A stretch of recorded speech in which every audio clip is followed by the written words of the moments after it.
আসসালামু আলাইকুম প্রিয় শিক্ষার্থীবৃন্দ, আজকে আমি নিয়ে এসেছি ক্লাস 9-এর ইংলিশ বিষয়ের উপর ভিত্তি করে একটি ভিডিও। তোমরা জানো 2024 সালে তোমাদের যে নতুন কারিকুলাম চালু হয়েছে তারই উপরে ভিত্তি করে আমার আজকের এই ভিডিওটি। আমাদের আজকের এক্সপেরিয়েন্স নাম্বার 2 এবং এক্সপেরিয়েন্স নেম হলো নেচার্স ট্যাপেস্ট্রি। আসলে নেচার্স ট্যাপেস্ট্রি বলতে বোঝানো হয়েছে প্রকৃতির শিল্পরূপ। প্রকৃতির যে শিল্পরূপ তাকে এখানে বোঝানো হয়েছে। তোমরা জানো যে আমাদের এই প্রকৃতি বিভিন্নভাবে তৈরি হয়েছে, বিভিন্নভাবে সজ্জিত করা হয়েছে। যেমন তুমি দেখতে পাবে বর্ষায় প্রকৃতির রূপ একরকম, বসন্তে আর এক রকম। তাছাড়াও আমাদের প্রকৃতির রয়েছে কোথাও পাহাড়, কোথাও নদী, বিভিন্নভাবে সাজানো হয়েছে আমাদের এই প্রকৃতিকে। যেমনটি তোমরা দেখতে পাও যে একটি নকশিকাঁথাতে যখন কেউ কারুকার্য করে সেখানে বিভিন্নভাবে কারুকার্য করা হয়। কখনো সেখানে ফুল আঁকা হয়, কখনো পাখি, কখনো নদী, পাহাড়, পর্বত, বিভিন্নভাবে শৈল্পিকভাবে সেটাকে কারুকার্য করে সাজিয়ে তোলা হয়। ঠিক তেমনি ভাবে আমাদের আজকের যে টপিকসটি নেচার্স ট্যাপেস্ট্রি, সেটিকে বোঝানো হয়েছে প্রকৃতির শিল্পরূপ এখানে তুলে ধরা হয়েছে। এখন এখানে তোমাদের যে কাজটি রয়েছে অ্যাক্টিভিটি 2.1.1-এ, সেটি হলো তোমরা এখানে দেখতে পাচ্ছ তিনটি ছবি রয়েছে। একটা হলো এ রেনি ডে, একটা হলো এ ফগি উইন্টার মর্নিং, আর একটা হলো এ স্টর্মি নাইট। এখন তোমাদের এখানে যে কাজটি করতে হবে সেটি হলো নিচের ছবিগুলো দেখে তোমাদেরকে নিজের ভাষায় এই ছবিগুলোকে বর্ণনা করতে হবে এবং তুমি এই ছবিগুলো দেখে কেমন বোধ করছো, তোমার ফিলিংসটা কি, সেটাও এখানে তোমার উল্লেখ করতে হবে। প্রিয় শিক্ষার্থীবৃন্দ, এই যে আমি বললাম যে তিনটি বিষয়ের উপরে তোমাদেরকে লিখতে হবে, এগুলি যদি তুমি সুন্দর করে লিখতে চাও তাহলে তোমাকে প্রথমেই জানতে হবে যে আজকের যে এক্সপেরিয়েন্স 2 এটি কম্পিটেন্সি কত নাম্বারের আন্ডারে রয়েছে এবং সেখানে তোমাদের কি কি পিআই রয়েছে। তো নেচার্স ট্যাপেস্ট্রি এটা হলো আমাদের কম্পিটেন্সি 5-এর আন্ডারে রয়েছে। এই কম্পিটেন্সির আন্ডারে আমাদের মোট পিআই রয়েছে 4টি। তোমরা জানো যে তোমাদের সম্প্রতি শিক্ষণকালীন মূল্যায়নের যে নির্দেশিকা প্রকাশিত হয়েছে সেখানে আমরা দেখতে পাচ্ছি এক্সপেরিয়েন্স 2 নেচার্স ট্যাপেস্ট্রি, এখান থেকে আমাদের 3টি পিআই মূল্যায়ন করা হবে। এই 3টি পিআই দেখতে পাচ্ছ, প্রথমটি হলো 9.5.1, এর পরের পিআইটি হলো 9.5.2 এবং তার পরের পিআইটি হলো 9.5.4। এখন আমরা দেখে নিব যে এখানে যে 3টি পিআই আমরা দেখতে পেলাম এক্সপেরিয়েন্স 2-তে, এই 3টি পিআই কোন কম্পিটেন্সির আন্ডারে রয়েছে চলো সেটা আমরা দেখে নিই। তোমরা দেখতে পেলে যে নেচার্স ট্যাপেস্ট্রি এখান থেকে আমাদের যে 3টি পিআই মূল্যায়ন করা হবে সেটি হলো 9.5.1, 9.5.2 এবং 9.5.4 এবং এই 3টি পিআই যে কম্পিটেন্সির আন্ডারে রয়েছে সেটি হলো কম্পিটেন্সি নাম্বার 5 অর্থাৎ যোগ্যতা নাম্বার 5। এখন এই কম্পিটেন্সিটা কি সেটা আমাদেরকে বুঝতে হবে, কারণ এই কম্পিটেন্সিটা কি যদি আমরা না বুঝতে পারি তাহলে আমরা কিন্তু সঠিকভাবে আমরা যে এক্সপেরিয়েন্স 2 সেখানে যে কিছু লেখার কথা বলা হয়েছে সেটা লিখতে পারবো না। Ability to appreciate aesthetics in English literary text and to internalize aesthetic value in one's own articulation। অর্থাৎ এখানে বলা হয়েছে ইংরেজি সাহিত্য পাঠে নান্দনিকভাবে প্রশংসা করার ক্ষমতা এবং নিজের বক্তব্যে নান্দনিক মানকে অভ্যন্তরীণ করার ক্ষমতা বা নিজের মাঝে নিয়ে আসার ক্ষমতা। এটা বলতে আমরা কি বুঝলাম হয়তো বা অনেকে ঠিক মতো বুঝতে পারলে না। চলো তাহলে আমরা একটা উদাহরণের মাধ্যমে বিষয়টাকে আরেকটু পরিষ্কার হয়ে নিই। দেখো তোমরা এখানে ছবিতে দেখতে পাচ্ছ যে একটা আপেল এখানে কাটা হয়েছে 2 টুকরো করে। যদি আমাদের বাসায় কোনো মেহমান আসে তখন কিন্তু আমরা একটা আপেলকে এভাবে পরিবেশন করতে পারি, আবার কেউ চাইলে এটাকে আরও সুচারুরূপে, আরও নান্দনিকভাবে, আরও সুন্দরভাবে সেটাকে এভাবে, বা কেউ ফুল কেটে, কেউ এটাকে প্রজাপতি বানিয়ে পরিবেশন করতে পারে।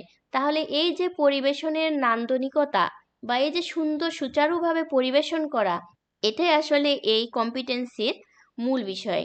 এবার আরেকটু যদি সাহিত্যের ভাষায় বলতে চাই, দেখো ছোটবেলায় একটা কবিতা তোমরা পড়েছিলে আমাদের ছোট নদী চলে বাঁকে বাঁকে, বৈশাখ মাসে তার হাঁটু জল থাকে। এখানে কবি সুন্দর তার নান্দনিক ভাষা এখানে চিত্রায়িত করেছেন সেই নদীটাকে। কিন্তু আমি যদি আমার ভাষায় বলতাম, হয়তো আমি বলতাম যে বৈশাখ মাসে আমাদের নদীতে হাঁটু পর্যন্ত পানি থাকে। তাহলে এই যে ভাষার সৌন্দর্য, ভাষাটাকে বিভিন্নভাবে প্রকাশ করতে পারা, এটাই আসলে অ্যাস্থেটিক্স। আর এটাই হলো আমাদের আজকের যে কম্পিটেন্সি নাম্বার 5, তার মূল প্রতিপাদ্য। এবং আমরা যে এখন এক্সপেরিয়েন্স নাম্বার 2 করব, আর আমরা যে এক্সপেরিয়েন্স নাম্বার 2 যেটা দেখলাম ন্যাচারাল ট্যাপেস্ট্রি, এখানে আমাদেরকে যে কিছু বিষয় লিখতে দেওয়া হয়েছে, এখানে আমাদেরকে লিখার মধ্যে এই ভাষার এবং এই যে লিখার এবং সাহিত্যের যে নান্দনিকতা, সেটা এখানে তুলে ধরতে হবে। যেমন দেখো, এখানে আমি একটা উদাহরণ দিয়েছি, ইট ইজ রেনিং নাও, এখন বৃষ্টি হচ্ছে। কিন্তু যদি সাহিত্যের যে নান্দনিকতা বা অ্যাস্থেটিক্স, সেটা যদি ব্যবহার করে এই ভাষাটাকে আমি বলতে চাই, তাহলে সেটা কেমন শোনায় দেখো। Today the sky painted A poetic narrative gifting the earth with a gentle range elegant dance. নিশ্চয়ই তোমরা বিষয়টা বুঝতে পারলে। এখন আমরা চলে যাব আমাদের আজকের মূল বিষয়ে। দেখো, আমরা দেখতে পাচ্ছি, আমরা প্রথম যে ইলাস্ট্রেশন দেখেছিলাম, সেখানে আমরা দেখেছিলাম এখানে ছিল এ রেনি ডে। এখন চলো আমরা এ রেনি ডে সম্পর্কে যে ডেসক্রিপশন এবং ফিলিংস, সেটা আমরা যে নান্দনিকতা, ভাষার সৌন্দর্য ব্যবহার করে যে লেখা যায়, সেভাবে আমরা লেখার চেষ্টা করব। এ রেনি ডে, প্রথমে তোমরা এর ডেসক্রিপশনটা লিখবে। তো তোমরা ডেসক্রিপশনটা কিভাবে লিখবে দেখো, আমি এখানে তোমাদের জন্য লিখে এনেছি। তোমরা আমারটাকেই ফলো করবে না, তোমরা নিজেদের মতো করে সুন্দর করে তোমরা লেখার চেষ্টা করবে। The city turning into a big poetry book on a rainy day. বৃষ্টির দিনে শহর একটি বড় কবিতার বইয়ে পরিণত হয়। Raindrops like tiny dancers make a beautiful show. বৃষ্টির ফোঁটা ছোট ডান্সারদের মতো একটি সুন্দর অনুষ্ঠানের মালা সৃষ্টি করে। Raindrops make a lovely dance on the city streets. অর্থাৎ বৃষ্টির ফোঁটা শহরের রাস্তায় একটি সুন্দর নাচ করে। Bright umbrellas pop up like bright flowers in the busy town. অর্থাৎ ব্যস্ত শহরে উজ্জ্বল ফুলের মতো উজ্জ্বল ছাতা ফুটে ওঠে। People under their umbrellas move quickly creating a lively scene. অর্থাৎ মানুষজন তাদের ছাতার নিচে একটি প্রাণবন্ত দৃশ্য তৈরি করে দ্রুত হেঁটে চলে যায়। Students share umbrellas and enjoy the beauty of the rainy day together. অর্থাৎ ছাত্রছাত্রীরা একে অপরের সাথে আমব্রেলা বা ছাতা শেয়ার করে, ভাগাভাগি করে এবং একসাথে তারা উপভোগ করে এই বৃষ্টির দিন। The surroundings turning the wet streets into a reflective tapestry of urban charm. অর্থাৎ আশপাশের ভেজা রাস্তাগুলোকে শহরে মনোমুগ্ধকর প্রতিফলিত ট্রাপেস্ট্রিতে পরিণত করে, বা সুচারু একটি কাজে বা সুচারু একটি নকশাতে পরিণত করে। আশা করি তোমরা বুঝতে পেরেছো যে একটি লেখাতে যে ডেসক্রিপশনটা তুলে ধরবে, সেখানে কিভাবে ভাষার নান্দনিকতা তোমরা ব্যবহার করবে। এবার চলো আমরা ফিলিংসটা দেখে নিই। The rain sounds nice like a coming melody. অর্থাৎ বৃষ্টির যে শব্দগুলো, রিমঝিম শব্দ করে যে বৃষ্টি ঝরে পড়ে, সেটাকে যেন শোনায় একটি সুরের মতো। Colourful umbrellas make the city look cheerful. আর এখানে যে রঙিন ছাতাগুলো লোকজন ব্যবহার করে, সেটাকে শহরকে আরও প্রফুল্ল করে তোলে। The city feels cosy and charming in the rain. অর্থাৎ বৃষ্টিতে শহরটিকে আরামদায়ক এবং আরও কমনীয় মনে হয়। People move fast but there's a friendly vibe. অর্থাৎ মানুষজন যদিও দ্রুত চলে, কিন্তু একটি বন্ধুত্বপূর্ণ ভাব তাদের মধ্যে রয়ে যায়। Even with the rush the wet city looks pretty and cool. ভিড়ের সাথেও ভেজা শহরটিকে দেখতে সুন্দর এবং শান্ত দেখায়। এরপরে তোমরা দেখতে পাচ্ছ এ ফগি উইন্টার মর্নিং। এখন আমরা দেখে নিব এখানে ডেসক্রিপশনটি কিভাবে আমরা নান্দনিক ভাষায় প্রকাশ করতে পারি। A foggy winter morning. Description: The illustration captures the serene beauty of a foggy winter morning.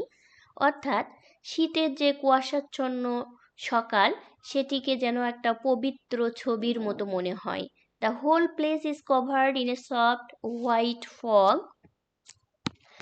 fog making trees and houses look like gentle shadows. অর্থাৎ পুরো জায়গাটা একটা নরম সাদা কুয়াশায় ঢেকে থাকে, গাছ এবং ঘরগুলোকে মৃদু ছায়ার মতো দেখায়। Everything feels mysterious and dreamy, অর্থাৎ সব কিছু রহস্যময় এবং স্বপ্নময় মনে হয়। The air is cool and you can feel a bit of wetness from the fog, অর্থাৎ বাতাস তখন শীতল থাকে এবং কুয়াশা থেকে কিছুটা আর্দ্রতা অনুভব করতে পারা যায়। It's like time slows down in the quiet mist creating a peaceful start to the day. এটা যেন শান্ত কুয়াশার সময় ধীর হয়ে যায়, শান্তিপূর্ণ দিনের যেন একটি শুরু হয়। আশা করি তোমরা বুঝতে পারলে এবং এখানে কিভাবে ভাষার নান্দনিকতা ব্যবহার করেছে সেটা বুঝতে পেরেছে এবং তোমরা সুন্দর করে নিজেদের মতো করে লিখবে।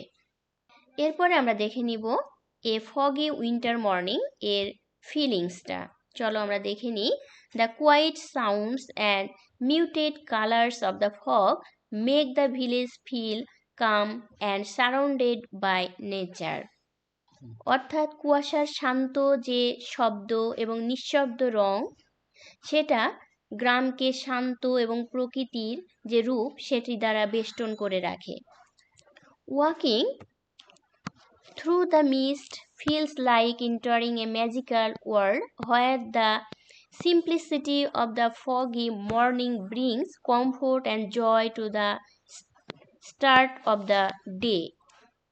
অর্থাৎ কুয়াশার মধ্য দিয়ে হাঁটা একটি জাদুকরী জগতে প্রবেশ করার মতো মনে হয়, যেখানে কুয়াশাচ্ছন্ন সকালের সরলতা দিনের শুরুতে আরাম এবং আনন্দ বয়ে নিয়ে আসে।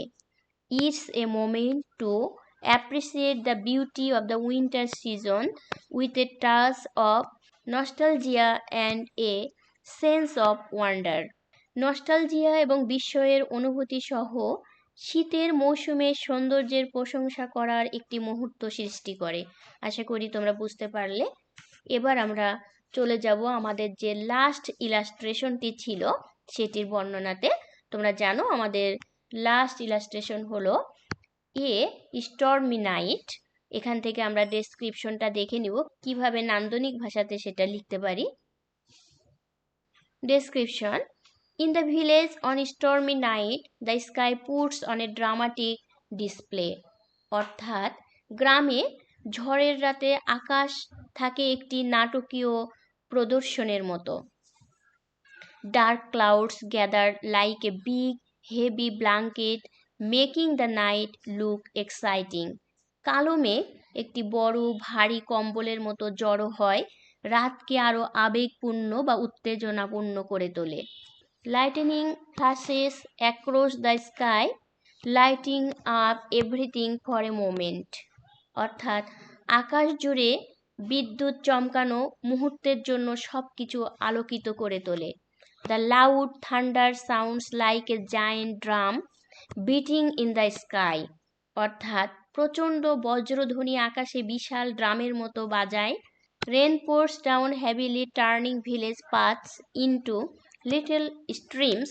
অর্থাৎ প্রবল বৃষ্টিধারা গ্রামের পথগুলোকে ছোট ছোট স্রোতে পরিণত করে। The wind blows through the trees, making the stormy night feel a bit scary but also really thrilling at the same time. অর্থাৎ গাছের মধ্য দিয়ে বাতাস বয়ে যায়, ঝড়ের রাতকে কিছুটা ভীতিকর মনে হলেও একই সাথে সত্যি এটা রোমাঞ্চকর। আশা করি ডেসক্রিপশন বুঝতে পারলে। এখন আমরা চলে যাব এই স্টর্মি নাইট ফিলিংসটা আমরা কিভাবে লিখব। Stormy night feelings: The turbulent weather creates a feeling of intensity and unpredictability. অর্থাৎ উত্তাল আবহাওয়া তীব্রতার অনুভূতি তৈরি করে। The sound of thunder rolls and the howling winds add to the sense of drama. অর্থাৎ বজ্র গর্জনের শব্দ এবং হাহাকার বাতাস নাটকের অনুভূতির সৃষ্টি করে। There's a mix of fear and fascination as nature unleashes it forces. অর্থাৎ ভয় এবং মুগ্ধতার মিশ্রণ রয়েছে, কারণ প্রকৃতি তার শব্দগুলি প্রকাশ করে। It's thrilling to watch the storm from the cosy village homes. অর্থাৎ গ্রামের আরামদায়ক বাড়ি থেকে ঝড় দেখা সত্যি রোমাঞ্চকর। Lightning makes the night feel like a natural light show. বজ্রপাত রাতকে প্রকৃতিকে আলোর প্রদর্শনীর মতো করে তোলে। Despite the wild weather, there's a certain beauty in the powerful energy of a stormy night in the quiet village. অর্থাৎ বন্য আবহাওয়া সত্ত্বেও শান্ত গ্রামে একটি ঝড়ের রাতের শক্তিশালী শক্তিতে একটি নির্দিষ্ট সৌন্দর্য রয়েছে। আশা করি তোমরা বুঝতে পারলে। আশা করি তোমাদের ভিডিওটি ভালো লেগেছে, এবং ভিডিওটি যদি তোমাদের ভালো লেগে থাকে তাহলে আমার চ্যানেলটিকে সাবস্ক্রাইব করবে। সবাইকে ধন্যবাদ।